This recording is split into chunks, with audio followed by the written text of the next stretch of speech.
Well, today we are going to talk about the Enneagram Type 1, also known as the Reformer, sometimes called the Moral Perfectionist. And to get us kicked off to that, we're going to watch a video clip of a Reformer in action, and then we'll talk about it.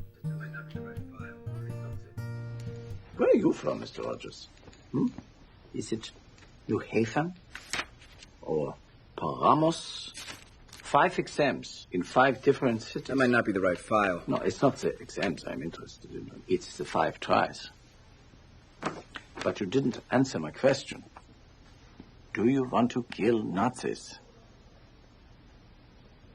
Is this a test? Yes. I don't want to kill anyone. I don't like bullies. I don't care where they're from. His orders, he's a soldier. He's a bully. You don't win wars with niceness, Doctor. You win wars with guts. Grenade! Go, go, go! Get away! Get back!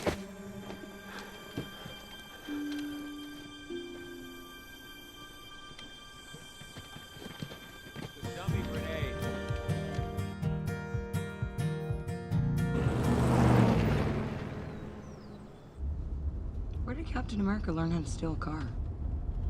Nazi Germany. And we're borrowing. Take your feet off the dash. So when we're talking about the Reformer, the Reformer can generally be described as kind of a rational, idealistic, principled, certainly at times perfectionist, self-controlled, dependable. You know, when you hear kind of those general descriptions, I mean, where do you see those in Captain America? The one that jumps out to me, I think, is the perfectionist. Just wanting to do things right and good. When she had her feet up on the dashboard, it was like, put your feet down. You know, you don't put your feet on the dashboard. That's not a place for your feet, kind of thing. Like very black and white. Absolutely. Yeah, and the self-controlled and dependable. I mean, just kind of throwing himself into action in that moment on the, I guess it was a grenade. Is that, you know? Yeah. I mean, you just didn't even think for a second about it. Just jumped right in. Yeah. I love the first of those clips that we looked at where he's being tested to actually decide if he's going to be allowed to become Captain America. And so the question that's posed to him is, does he want to kill Nazis? And kind of think about superheroes and think about, you know, war and think about, oh yeah, that's what it's all about. And actually it wasn't for him. You know, it was this really principled and really idealistic perspective that he comes back to a variety of times throughout the series where he says, you know, no, I don't want to kill anybody. Right. I just don't like bullies, wherever they're from. And so that's kind of that core moral compass that's driving him forward throughout the whole series. And that's who he is at his core. And that's that Reformer at his best.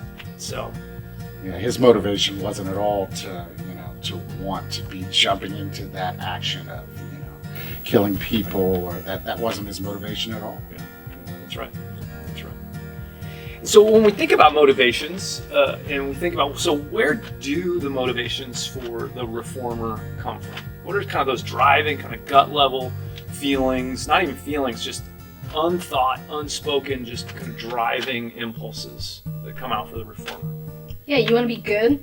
You want to be a person of integrity, virtuous, responsible, right? I think that one was the most clear to me in some of those clips.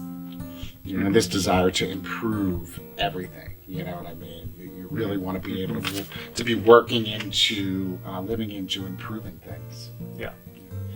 And I think that's for yourself constantly, and as well as for others and for society around. Certainly that seems like the Reformer at their best is reforming, is making things better for everyone.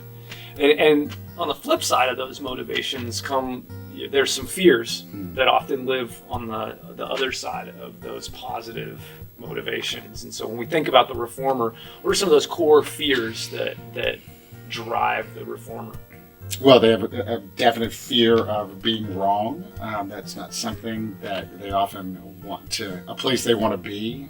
Certainly, to what we spoke on the motivations of being good, the opposite of that. They don't want to be bad or living into something that is not morally right or correct, for sure. Being defective, and they certainly fear being unredeemable, somebody who can't be redeemed as well, right? Yeah, it's that fear that I'm going to be so bad, or I'm going to have gone so far off the deep end in evil, or in just violating my own principles, that you can't get me back. It must be crippling for them at times, with this, with the fear of being wrong, because if they are wrong, fearing that they'll be wrong in a way that they can't come back from,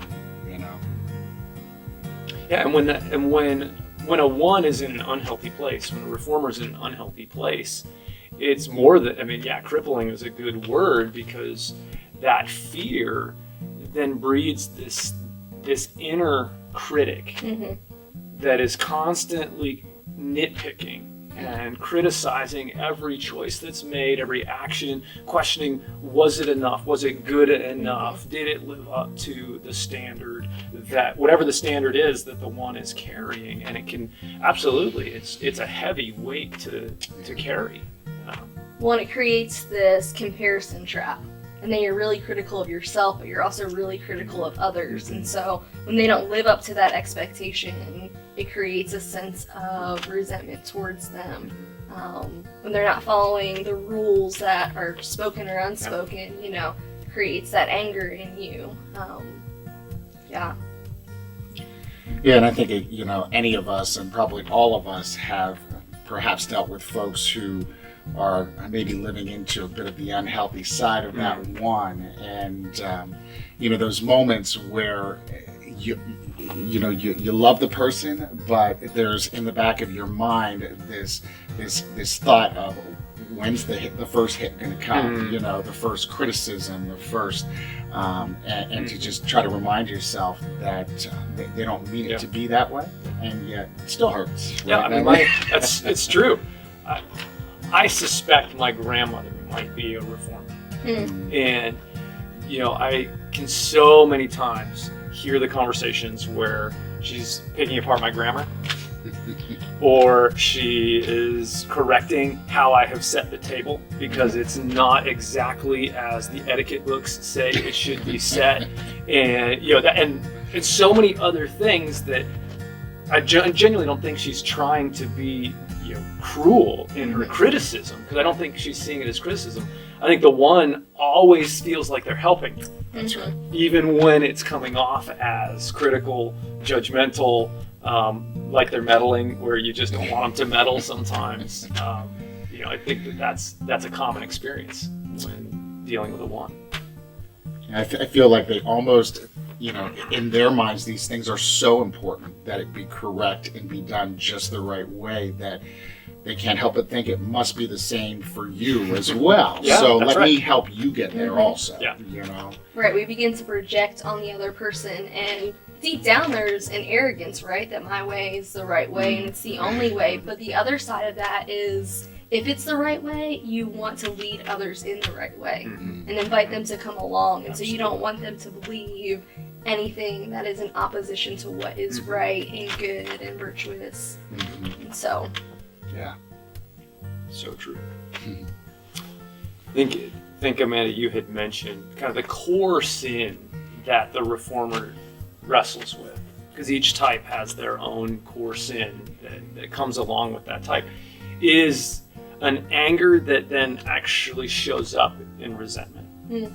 And it's an anger that comes probably from that deep inner voice that's demanding perfection from themselves and not able to live up to it, that's demanding from others that they live up to a higher standard. They're not living up to it. Probably comes from comparing constantly to other people. Am I better than they? Am I doing it right? Am I doing it better? Am I good enough? All these things that are swirling that eventually blow up into this resentment because I'm the only one living this way. I'm the only one living rightly. And I'm the only one who seems to even care. Nobody else cares. Yeah, and they feel, I think, at that point, they get to that moment where they feel like not only do they have to carry the weight of trying to make everything in the world right, but they also have to carry everyone else's share, you know, so that the burden of that, too, you know. Yeah, absolutely. It's like group work in middle school, where you feel like you're that one person who just, you know, is getting it right and is doing everything that's expected and is responsibly shepherding, you know, whatever task has been given to you, and everyone else is failing. That's a great example. Yeah. You know, just kind of riding your coattails at this point. I guess for ones and for all of us, you know, that's where we are so fortunate and blessed that we have the gospel to turn to remember who we are, and that we are never going to be perfect, and we don't have to be perfect because of what Christ has done for us. You know?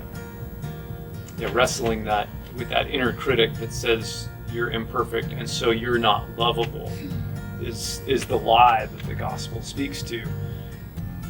The truth part is you're imperfect, and we're all imperfect, and we don't live up to the standards that God has. We don't live up to our own standards. And the gospel says you're lovable. Lovable so much that that's why Jesus came, and in his death on the cross took our imperfection, our sin, our self-righteousness, our demands that we put on others, the demand we put on ourselves, the inner critic, and crucifies that on the cross so that we can be free from that. The one can be free from that, and in his resurrection can receive actually Jesus's perfection, a perfection that could never be achieved at any point by any of us. Right. Because he doesn't just take our imperfection and our sin, he puts on his righteousness. That's right. And the pursuit of perfection is a good one. It doesn't find us favor with the Father, but it can be the fruit of that transformation. Yeah, absolutely. As the one takes on the perfection of Christ, and then naturally lives into that pursuit of perfection that is hardwired into them as the reformer, and can do that from that healthy place, actually become a powerful force for good in the world. I mean, an incredible force. Where would we be without ones in the world? Yeah. I mean, just these responsible, principled people, action-oriented, as we saw in our action hero. There you go. I mean, there are many, many things we were talking about before that you know, we want some people to be ones that we come into contact with in our lives. We want pilots to be ones. We want the people that are engineering the brakes on our vehicles to be ones. I mean, and countless other really important things that you'd be like, yeah, that person's a one. I feel good about this, you know. Yeah. Well, thank you guys for this conversation. We hope that this is helpful for you as you're exploring the Enneagram, particularly the Type 1, the Reformer. Hopefully you can begin to see these characteristics maybe in yourself, or as you start to know other people